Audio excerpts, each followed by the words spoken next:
some action of muscle I'm trying to remember. For iliotibial bend starts above the hip and goes up to the knee. So it has same action on hip and knee, and it is Faber and Farr. Okay, Faber and Farr. For iliotibial bend, Faber on hip and Farr on knee. Sartorius, similar, but on knee there is no external rotation, only flexion, and it is somehow comparable to action of gluteus maximus, which will come into later.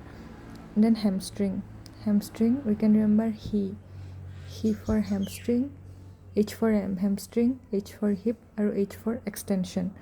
So if in hip it is showing extension, then in knee it is showing flexion.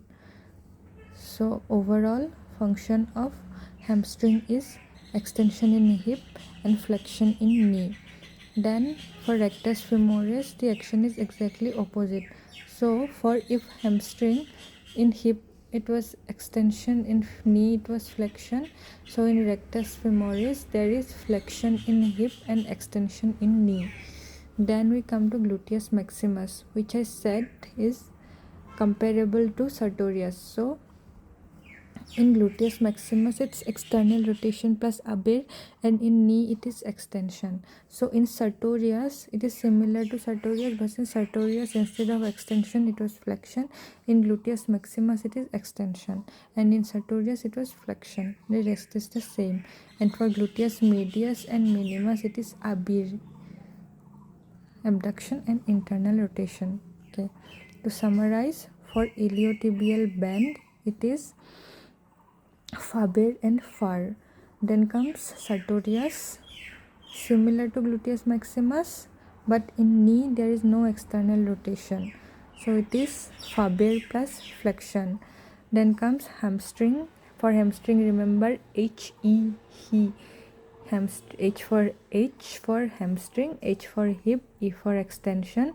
So in knee it shows flexion. Rectus femoris is exactly opposite to hamstring, so it is in knee it is extension, in hip it is flexion.